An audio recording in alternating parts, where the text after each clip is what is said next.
ꯀꯥꯏꯔꯪꯗꯣ ꯍꯧꯖꯤꯛ ꯉꯁꯥꯏꯒꯤ ꯀꯥ ꯑꯍꯨꯝ ꯍꯥꯏꯒꯠꯄ ꯑꯗꯨ ꯀꯥ ꯑꯍꯨꯝ ꯁꯥꯏꯠ ꯑꯞꯆꯤꯟꯗꯨꯅ ꯕꯨꯅꯤꯌꯥ ꯐꯥꯕ ꯂꯣꯏꯁꯤꯜꯂꯕ ꯑꯗꯨ ꯍꯧꯖꯤꯛꯁꯤ ꯑꯩꯈꯣꯏ ꯀꯥꯏꯔꯪꯕ ꯂꯣꯏꯁꯤꯜꯂꯛꯑꯦ ꯃꯈꯣꯡ ꯍꯥꯏꯒꯠꯇꯨꯅ ꯍꯧꯖꯤꯛꯁꯤ ꯀꯥꯏꯔꯪꯁꯤꯜꯂꯦ ꯀꯥꯏꯔꯪꯁꯤꯅ ꯂꯦꯕꯂꯤꯡ ꯇꯧꯔꯕ ꯃꯇꯨꯡꯗ ꯍꯌꯦꯡꯗꯤ ꯄ꯭ꯂꯥꯏ ꯐꯨꯖꯔꯛꯀꯅꯤ ꯁꯤꯒꯤ ꯖꯒꯥꯁꯤꯒꯤ ꯑꯣꯏꯅ ꯁꯣꯝ ꯅꯥꯀꯟꯒꯤ ꯑꯍꯨꯝ ꯑꯁꯤꯁꯨ ꯍꯧꯖꯤꯛꯁꯤ ꯀꯟꯅ ꯁꯥꯏꯠ ꯍꯥꯞꯆꯤꯟꯕ ꯍꯧꯔꯛꯏ ꯃꯤꯌꯥꯝꯅ ꯂꯥꯏ ꯁꯦꯔꯛꯄ ꯇꯧꯔꯝꯕ ꯀꯟꯁꯇ꯭ꯔꯛꯁꯟ ꯋꯥꯔꯛꯀꯤ ꯊꯕꯛ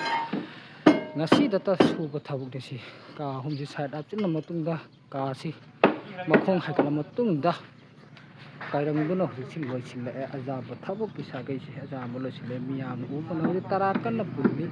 ꯀꯥꯏꯔꯪꯕꯒꯤ ꯁꯥꯒꯩ ꯃꯈꯥꯗ ꯈꯔ ꯑꯃꯅ ꯁꯥꯏꯠ ꯁꯦꯝꯃꯤ ꯃꯤꯌꯥꯝꯅ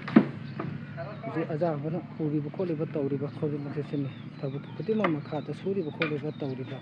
ꯃꯣꯕꯥꯏꯜ ꯀꯟꯁꯇ꯭ꯔꯛꯁꯟ ꯋꯥꯔꯛꯀꯤ ꯊꯕꯛ ꯃꯈꯥ ꯇꯥꯕ ꯚꯤꯗꯤꯑꯣ ꯊꯥꯔꯛꯄꯗ ꯃꯤꯌꯥꯝꯅ ꯎꯕ ꯐꯪꯒꯗꯕ ꯂꯥꯏꯛ ꯁꯤꯌꯔ ꯐꯣꯂꯣ ꯇꯧꯕꯤꯔꯕ ꯃꯇꯝ ꯈꯨꯗꯤꯡꯃꯛꯇ ꯑꯩꯈꯣꯏꯅ ꯊꯥꯒꯠꯂꯤꯕ ꯚꯤꯗꯤꯑꯣ ꯑꯁꯤ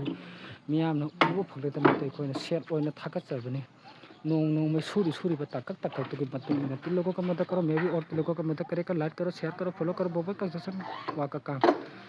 दुनिया में सब एक ही इंसान है ऐसे सोचता है मेरा दिन में तो सब लोग भाई लोग लाइक करो शेयर करो फॉलो करो मोबाइल कंस्ट्रक्शन वाका काम दुनिया में सब एक ही इंसान है ऐसे सोचता है मेरा दिन में तो